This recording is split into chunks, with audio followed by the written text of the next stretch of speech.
Okay. So, good evening, everybody. I was about to say Hello. good afternoon, but it is Yes, officially it good is evening. evening. It is Okay. evening. My name is Adam Oster. I am the community engagement librarian at the Library of Michigan, and I'm going to let my colleague Matt introduce himself and kind of tell a little bit about what he does. Okay. Hello, everyone. My name is Matt Pacer. I am a reference librarian. I'm the coordinator of the Michigan Collection and the Rare Book Room, amongst other duties as assigned. So thank you and welcome to our presentation here at the Library of Michigan. I just want to briefly say, if you have questions, go ahead and put them in the chat box, and we'll try to work through them. And then towards the end of the program, when Adam's finished, we can open up to live or actual questions themselves, and we will do our best to answer them. And with that, I want to hand it back over to Adam so he can begin. Show on the road. All right. Mhm. So, just a few other sorts of things. This is I believe, our third session this year of our 2023 program. So if you've been with us since the beginning of the year or last year, thank you for attending. If this is your first one, we appreciate you joining in. If you want to see any of the rest of the programs, make sure to go onto our website in order to register for them. Today's session is going to be talking about annual reports. I think these are a type of document that not everybody thinks of when they're doing family history research, but they can act both as a supplemental style of documents as well as a primary resource as you're doing your family history research. But before we get into the meat of all that, the one thing that we always do at the beginning of every one of our sessions is just talk a little bit about what the Library of Michigan is and what we do. So, as far as who the Library of Michigan is, we are an institution created by the state of Michigan to collect, preserve, and provide access to the story of the state and to support libraries in their role as essential community anchors. We have been around since 1828, which goes back to Michigan's territorial days.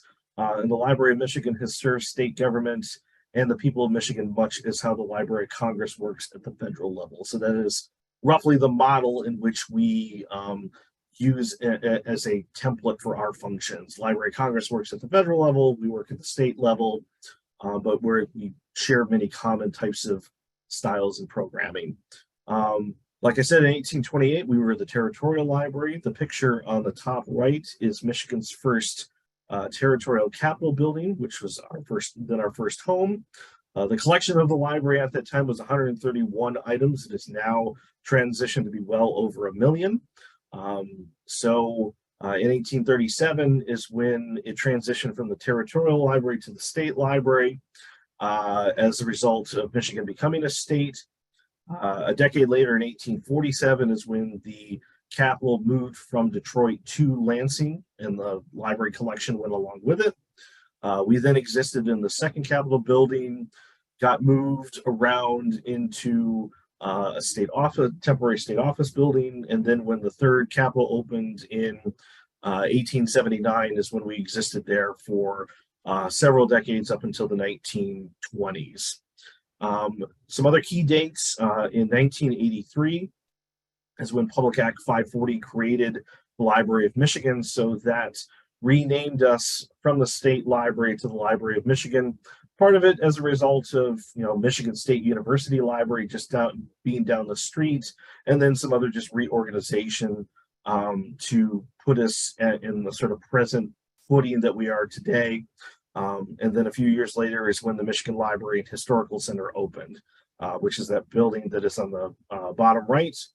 If you look at the west or left side, that is the library. The right or east side is the state archives and state museum.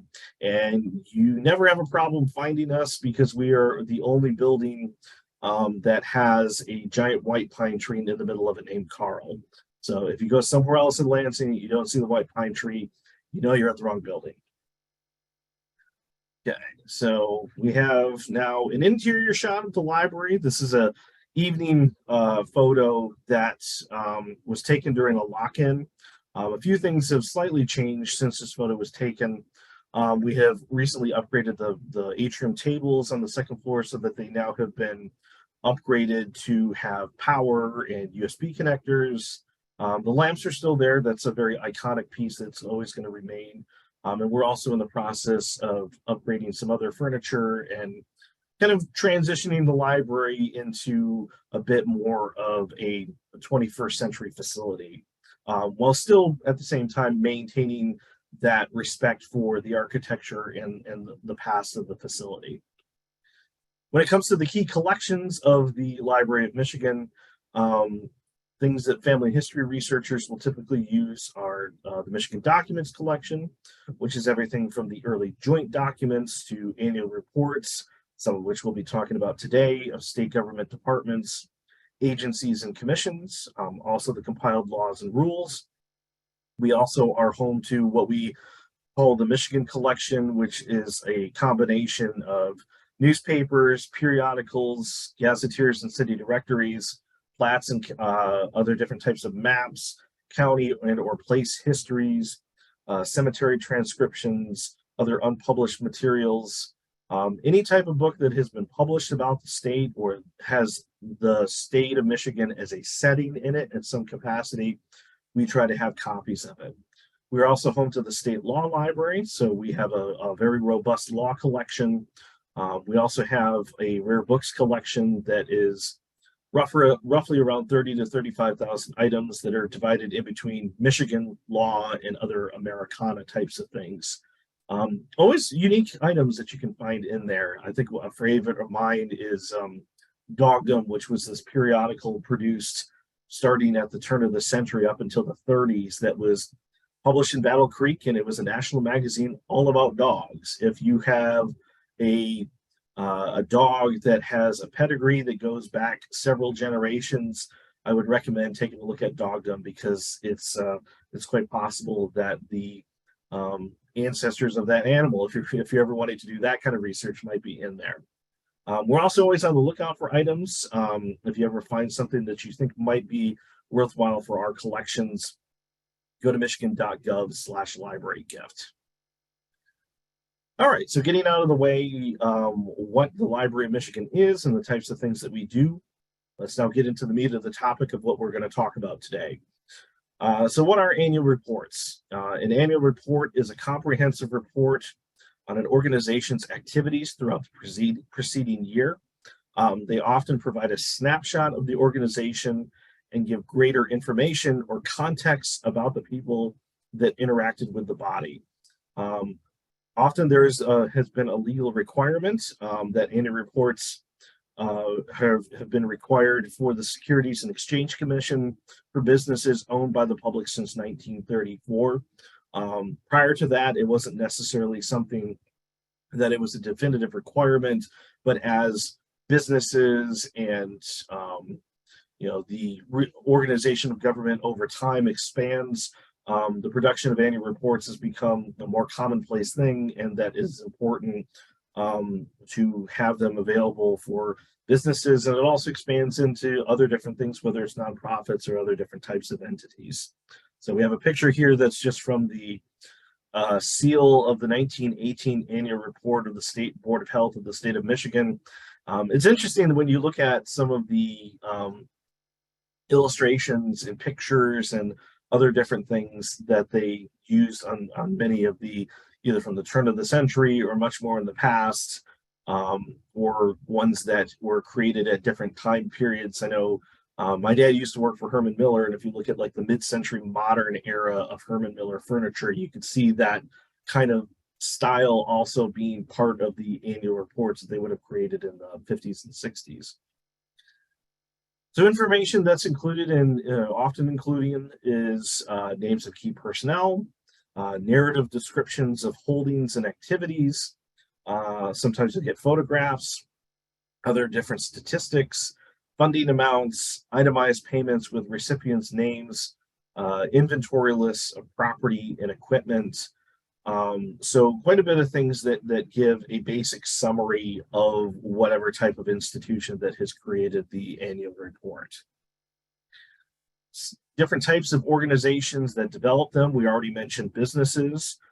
Certainly governments, and it can be anywhere from townships to cities to county departments.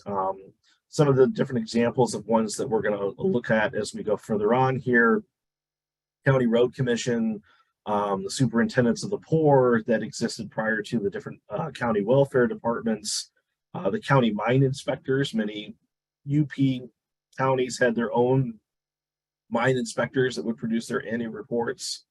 And then looking at like different state agencies: the Department of Corrections, State Board of Health, the Superintendent of Instruction, which is the precursor to the Michigan Department of Education, the state hospitals and asylums, other different associations like the Michigan Tuberculosis Association, and other different nonprofit organizations.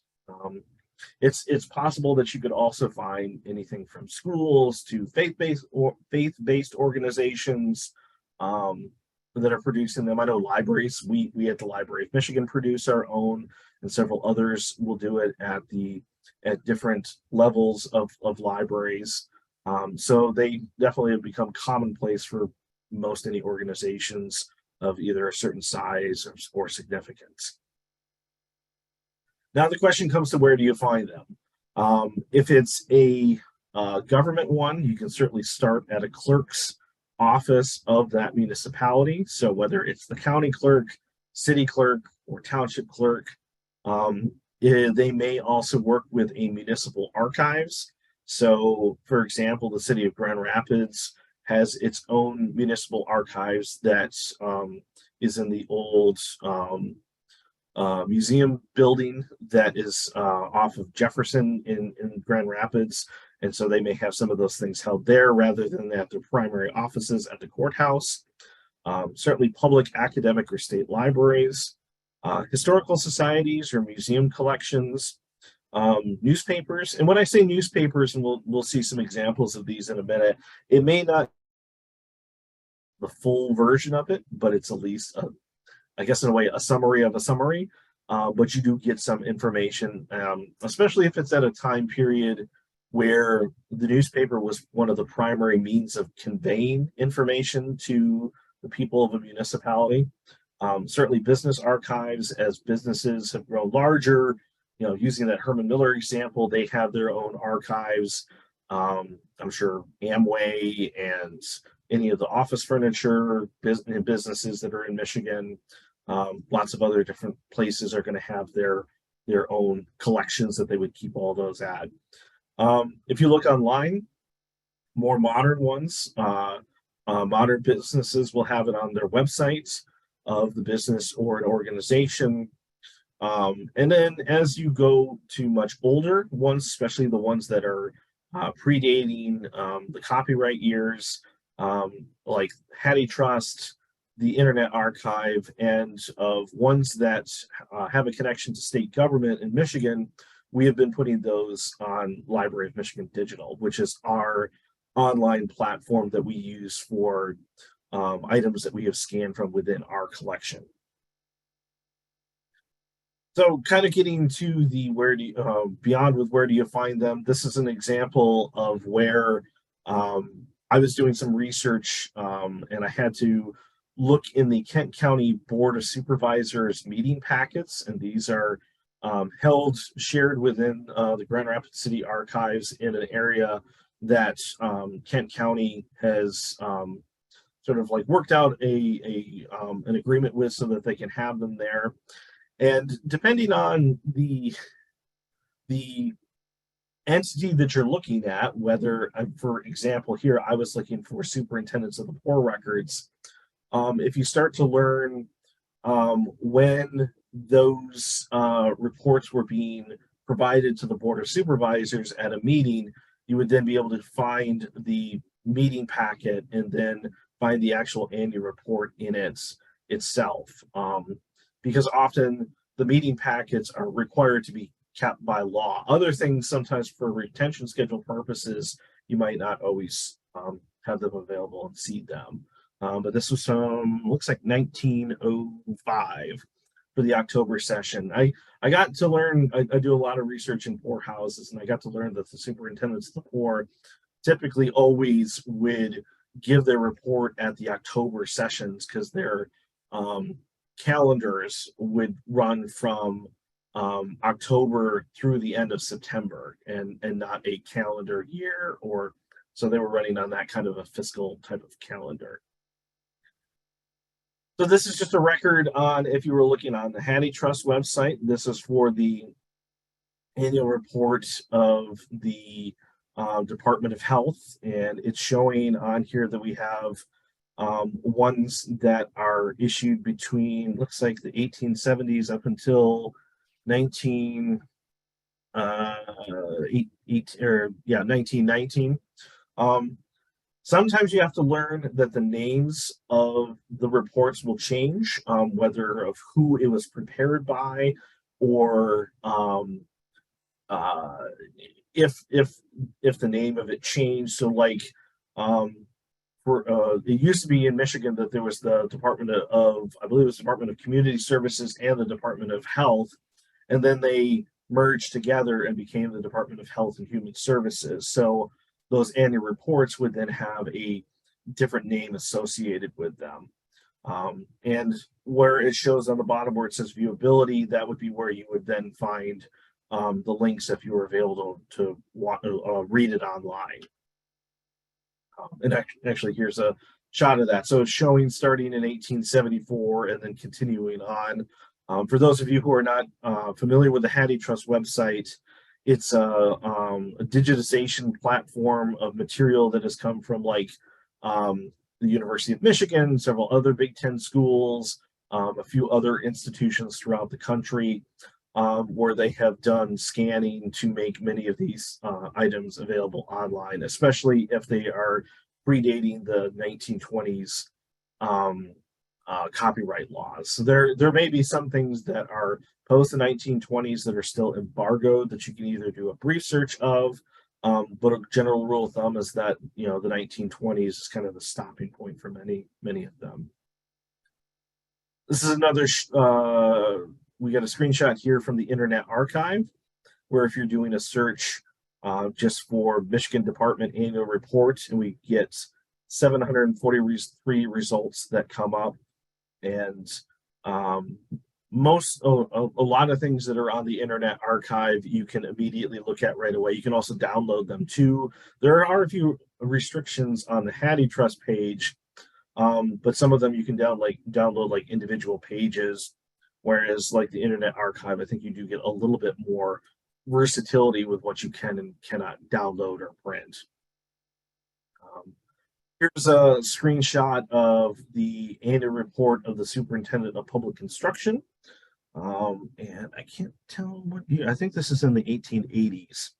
And it's saying that it's the 28th annual report, and it also has other accompanying documents with it.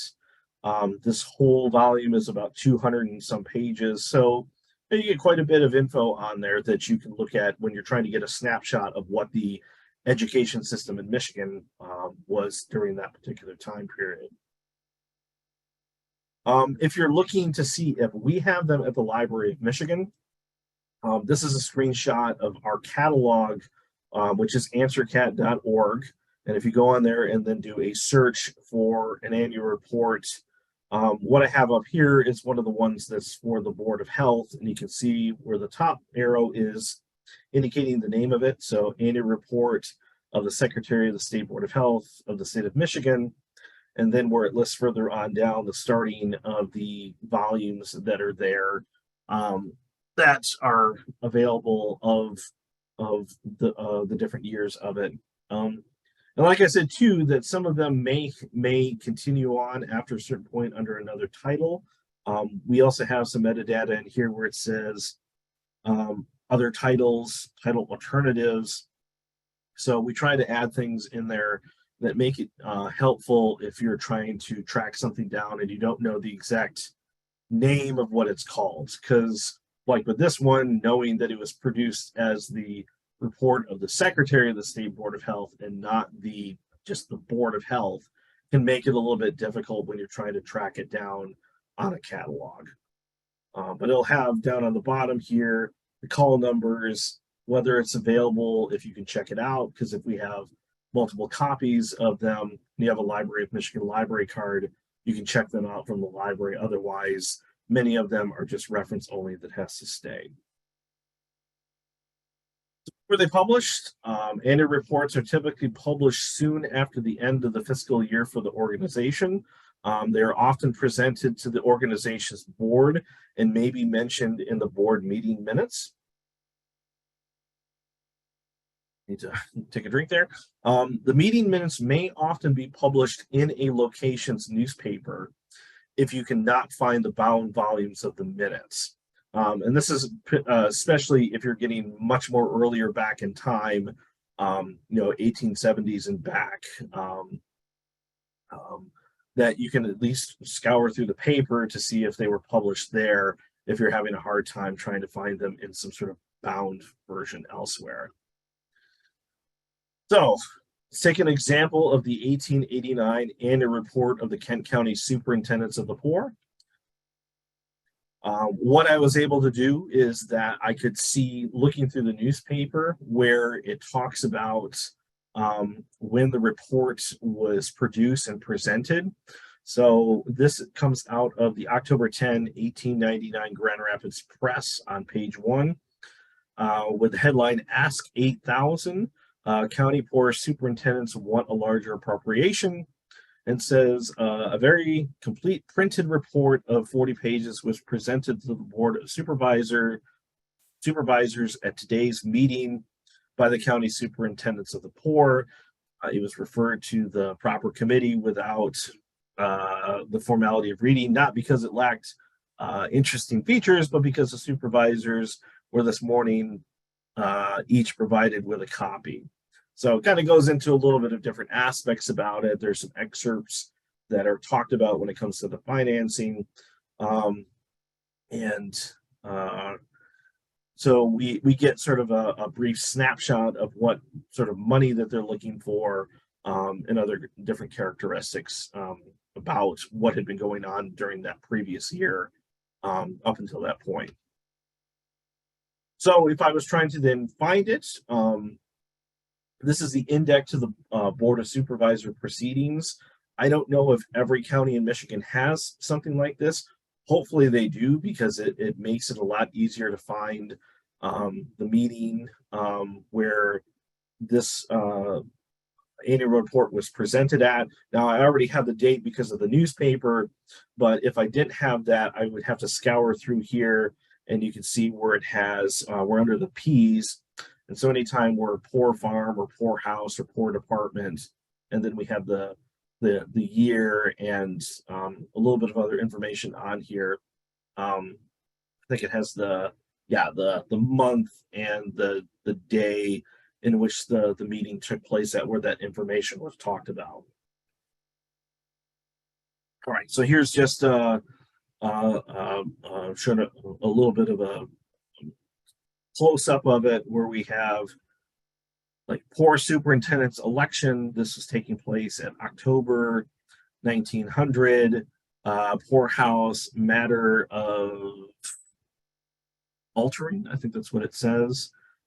Probate judge report, a few other different things. The poor superintendent's report, where it was that was for 1900 October. So this would have been the following year. But as you can see, this is where you would find that information in the index when you were looking for the board packets. So once we found it, whether or not we found it in the board packets or we found it someplace else, this is some pictures of it from the 1899 report. We see that on the side here, it lists the superintendents of the poor at the time, the keeper of the poorhouse, the matron, and well as other county physicians who would work with the inmates who are there at the poorhouse. It then goes into a bit of a narrative description of the county farm itself. And then we have a write-up about the cemetery and the potter's field. And what was kind of interesting about this was that, I'll read it here a second. It says, the board further submits that in the early history of the county house, the dead were indiscriminately buried as best suited the grave diggers or persons to whom the task was assigned. No records are now extant, if any, ever kept of the last resting place of the dead. Within the last few years, this board has assigned a suitable piece of ground on the farm for the burial purposes and had the same plotted in every grave now or as soon as convenient marked with its number, and where occupied a marker placed at the head with the name and age of its occupant inscribed thereon. These graves are recorded in a book with a number, age, name, so that the identification is easy and certain, and no trouble can arise in after years in locating the precise place of burial. So a bit of context about what they're getting into is that the poorhouse had originally been put in this place in Paris Township in Kent County starting in 1855. A cemetery had been put out there in 1857, but apparently in the years after that, they never really kept good records. And so the superintendents of the poor indicated that in this report, they finally decided we're going to set aside another piece of land. We're going to do our best to plot it out, have more identifiable grave markers, and do a better job of keeping track of the records. Now, if you go out there today, it still isn't the best. I mean, they did okay for a few decades after this, but anybody who's buried after like the 20s, it's a bit harder to find them. They go into other things like the Potter's Field, that was also part of what was on the land there. We also get into statistics, so list of inmates maintained there during the year. It's divided down by the number of male versus female. And I believe, if I'm reading it correctly, it's 100. Forgive me if I'm looking too close to the camera, but I'm a little far away. I think it's 161 versus 58, which would meet the 214 total. Divides them up by the number chargeable to the county, city, Grand Rapids, or the townships.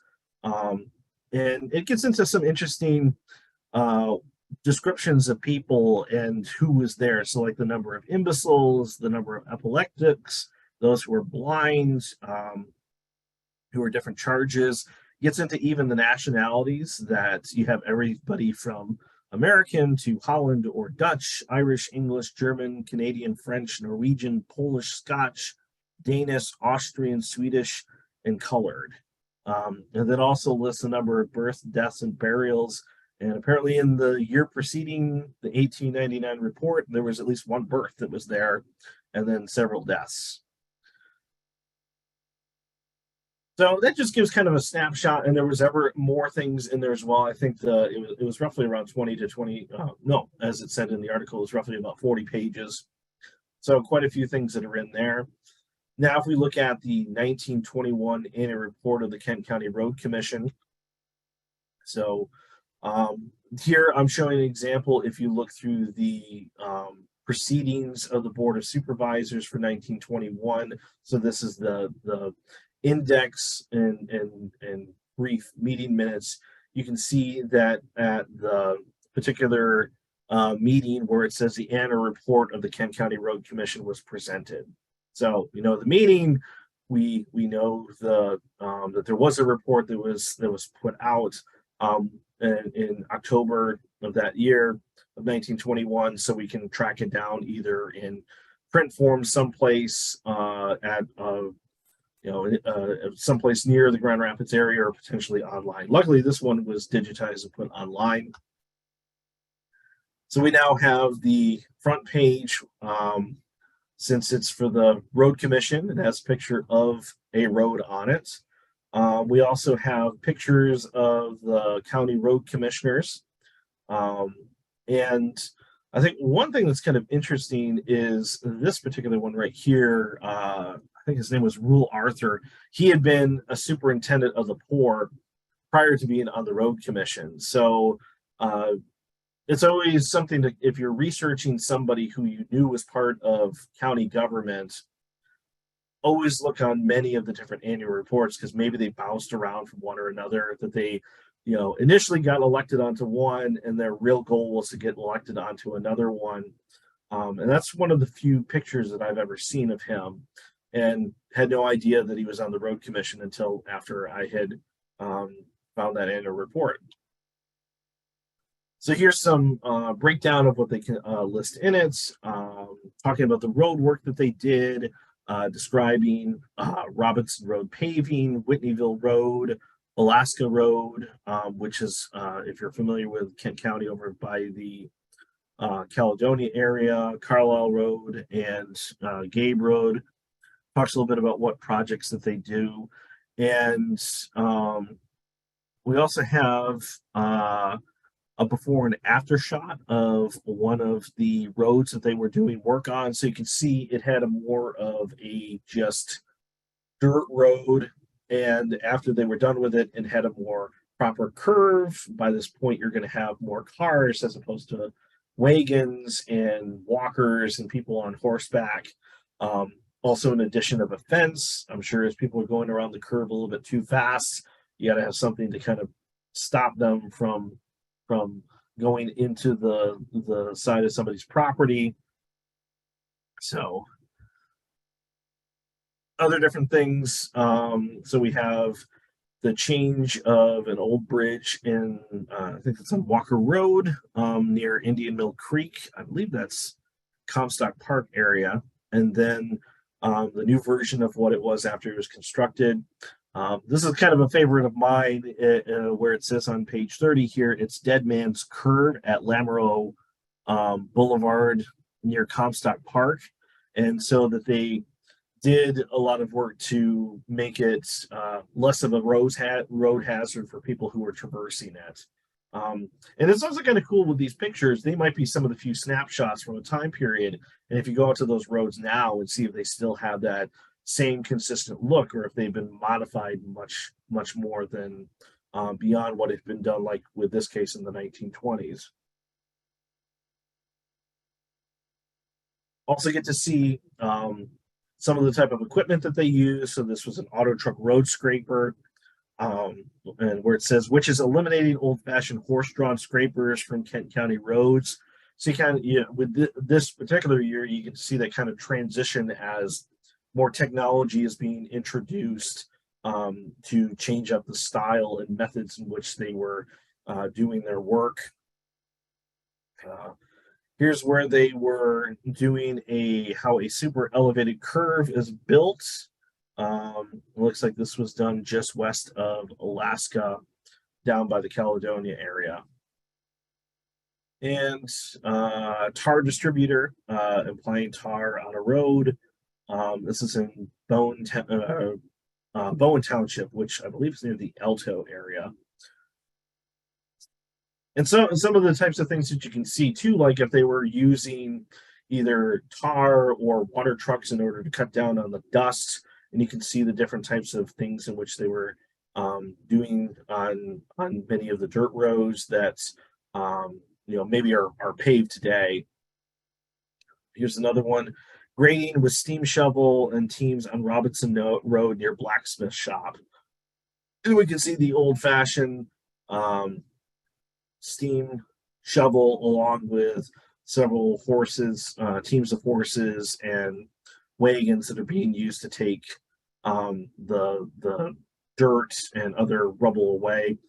Got that look of almost like the Mike Mulligan steam shovel, that if you're familiar with the classic book that featured Mike Mulligan and his steam shovel, we can kind of see where that reference came from. Other things like the equipment, everything from automobiles to tractors, dump boxes, scrapers, portable hoses and barns, wagons and trailers, plus the value of them as well. So you can see a lot of just the equipment inventory that they had. So that's the road commission. Let's talk a little bit about just a general annual report for a municipality. We're going to use Paris Township, if you're familiar with. I know I'm using a lot of Kent County records here. I'm originally from that area of the state, so this is a lot of stuff that I've accumulated over time.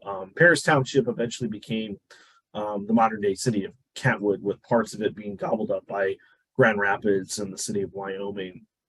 But this here is the 1928 annual report that's from the clerk of the township. And we have in here the financial records of different taxes, whether state tax, county tax, other different ones that would then distributed out for various reasons. Other different, let's see, cooperative table, the several funds, things like cemetery funds, school districts, road improvements. You can also see where funds were taken out from the contingency funds. And a reason why I wanted to point this out is that you can see where money was being either directed to or I should say, where people are either being reimbursed or paid. We have a lot of names of people that are in here. So if anybody was looking for a particular person, or we also see where it has like the Grand Rapids Press or Suburban Home News. As they say in All the President's Men, you're following the money, and you can use this to kind of see how different things were paid for. Kind of another different favorite is you can see the itemized bills for different officials that serve the township. So the township supervisor, Henry Simmerink, it basically goes date by date of the different money that he was reimbursed for, and so he would have then given receipts, and you can see it goes starting from December, January, and February, all the way through the rest of the year. Different things like looking after poor and sick. Let's see, things for Benedict dog case, looking after poor family. Fumigating scarlet fever case. A lot of interesting things related to a township official that you might not know that they were doing unless you looked at the annual report. And then we also get in here for like the township clerk, treasurer. It looks like they have both an ex-treasurer and a treasurer, so they must have had a transition either from an election or somebody left their position earlier than expected. Also have the highway commissioner, and you can see when they're doing work on different roads within the township, doing different inspections, different things like that.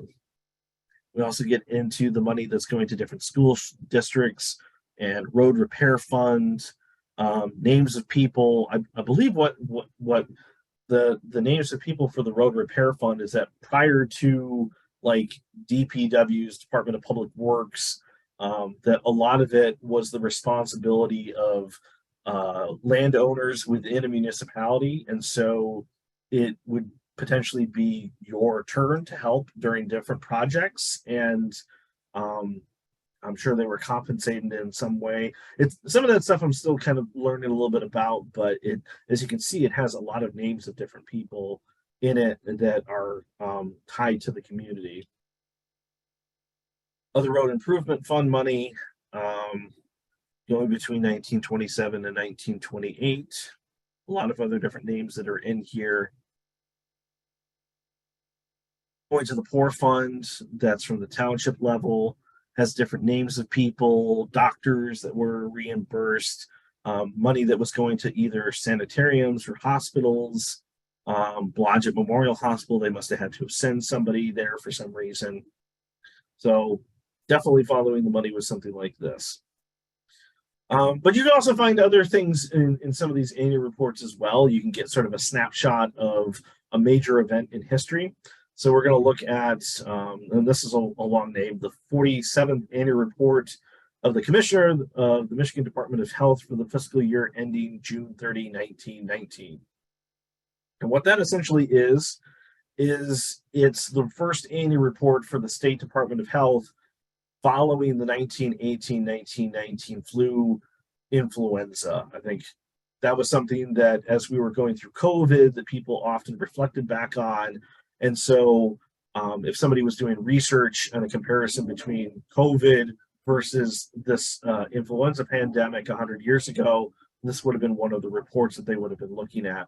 And there's other different things in there too, like how tuberculosis and typhoid fever, whooping cough, smallpox, meningitis, all these different mumps, all these different diseases that were rampaging across both the state and other parts of the country. So you can also get a snapshot of what those were too.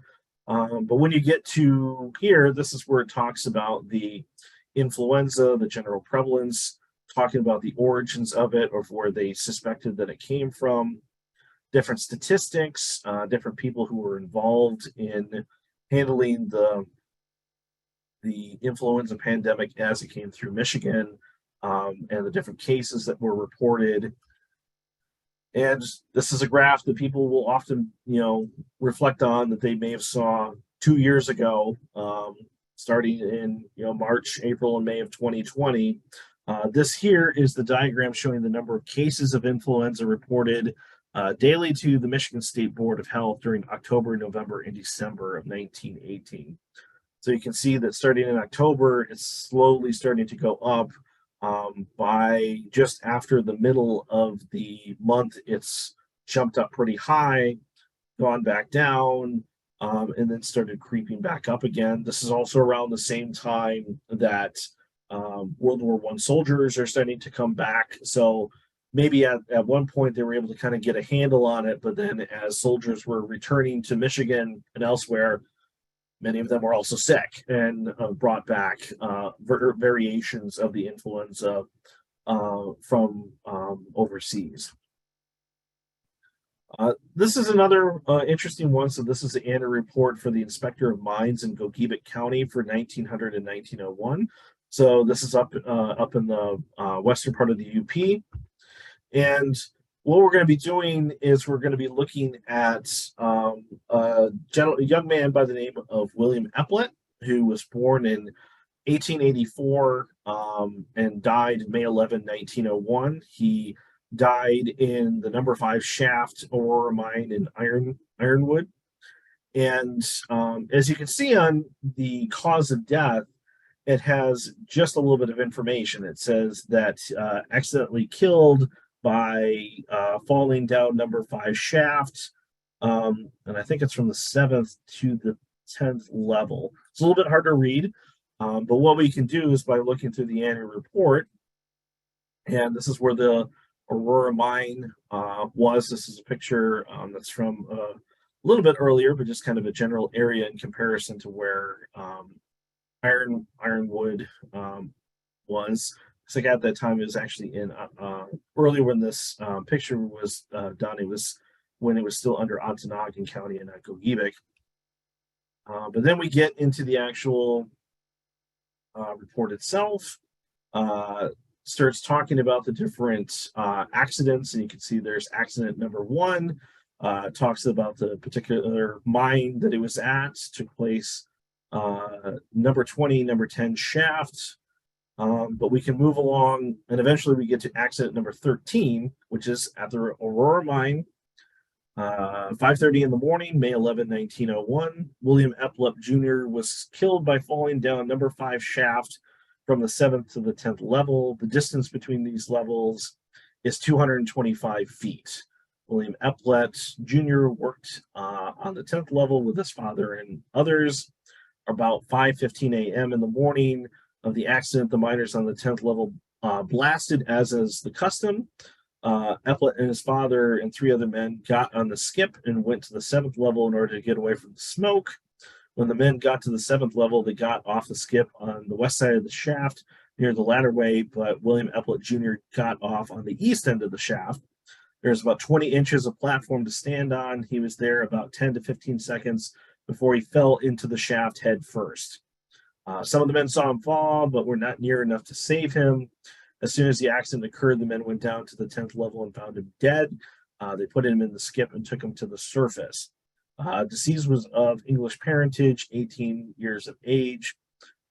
Peter Johnson, one of the coroners, conducted an inquest. The jury rendered a verdict that William Eplet Jr. came to his death by falling down number 5 shaft at the Aurora mine on the 11th day of May, 1901.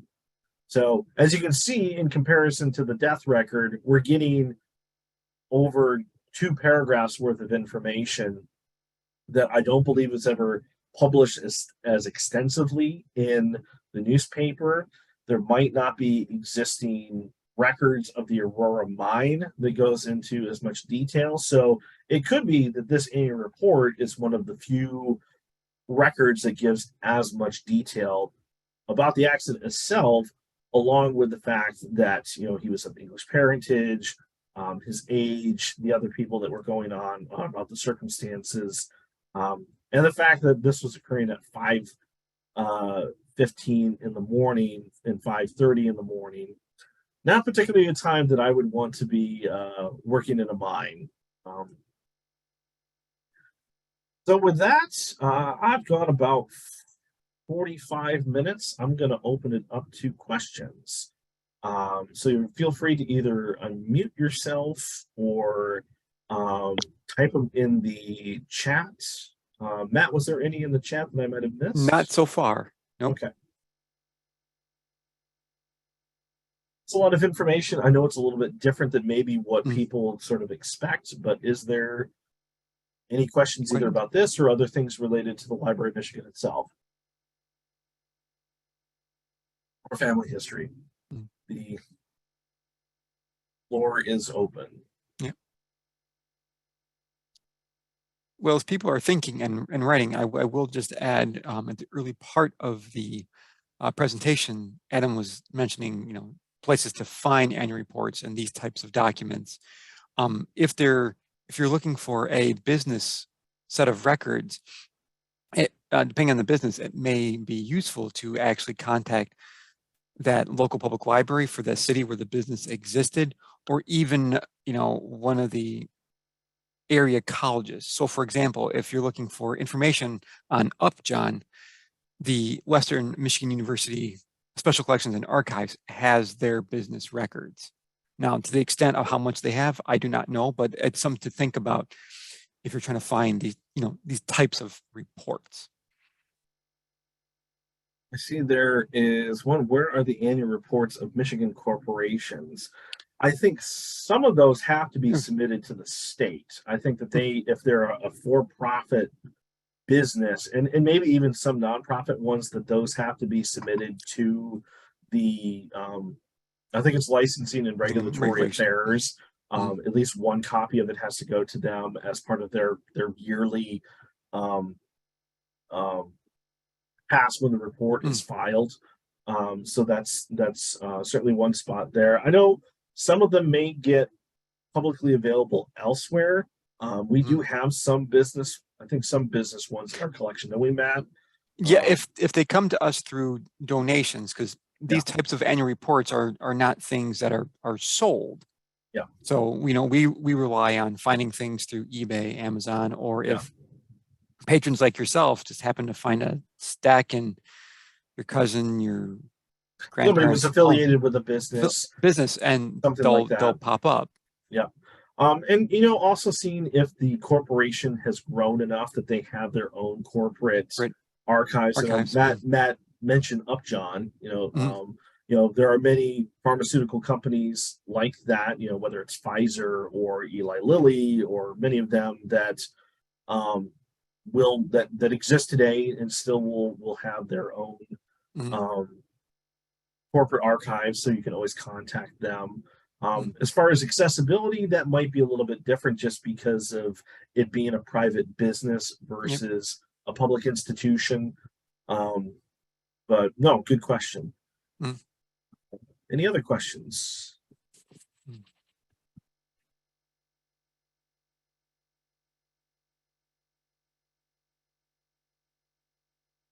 Another corporate annual reports are filed with city. It might have been at some point they had to. I don't think, because here, I'm going to look in my slideshow a second and bring up, because you can look for the Secretary of State or. Well, I'm first going to go on to Laura's page because so licensing and regulatory affairs, and under the Bureau of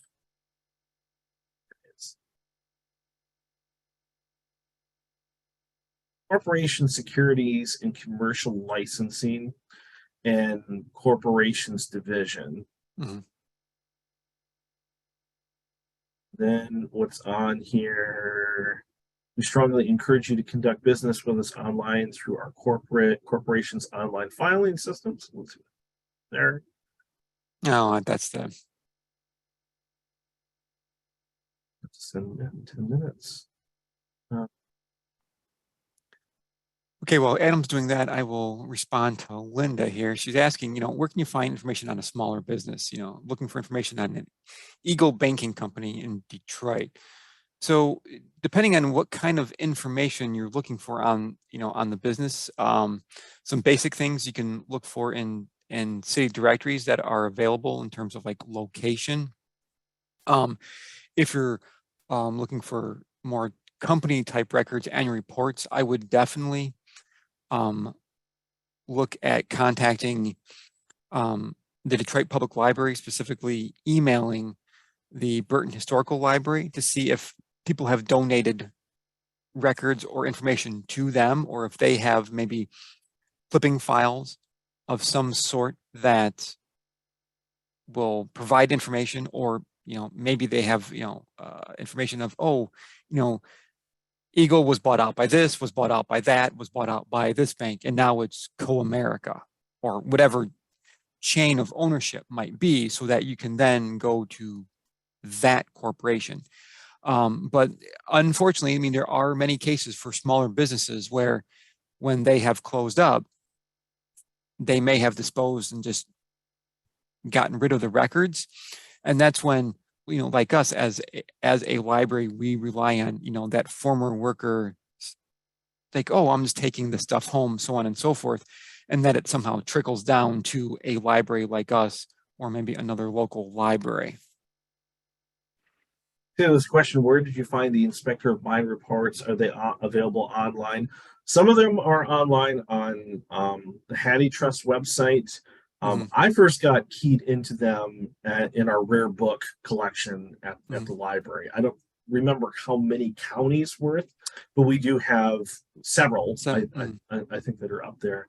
So I think I found the right thing. It's when you're looking under the corporations division, there's the business entity search, and let's just try Herman Miller. See what happens. It's like there's a lot of different things that are called Herman Miller, the Herman Miller Foundation, Herman Miller Incorporated. So this one here, that's 1400 West McKinley, into annual report, annual statements. Let's see what happens when we get that. Cannot find a match from the filing number. Okay, so I know their website isn't perfect, but at least it is something that you can use and then go to Laura's corporations division and say, hey, I know you have records for this particular company. Here's the ID number. Here's the name of it. Something that you also might find too is that some corporations don't always have their headquarters, or the address of them isn't here. So I think Perigo, which is a drug manufacturer out of the Allegan or Plainwell, that even though they have offices in Michigan and their manufacturing is here, I think their primary headquarters is in Ireland. And that starts getting into the whole things of tax shelters and other ways in which, the finance stuff that neither Matt or I probably know anywhere close to about. That's business practices, and we're just lowly librarians. Yeah. So, and then just talking, well, the question about, where you find the inspector of mines report, I just want to throw out there too that not all accidents, but, if you're researching family members that you have, through folklore or stories that, oh, great grandfather John died on the railroad, there are the annual Railroad Commission reports that will sometimes detail, like those mine reports, accidents along the rails. So that sometimes is another location. You can search in our catalog, Railroad Commission, annual reports, so on and so forth, to see if it covers the year of that you think it happens, and then to go through those annual reports. And I've got up the Secretary of State's website here, and just looking at the different services.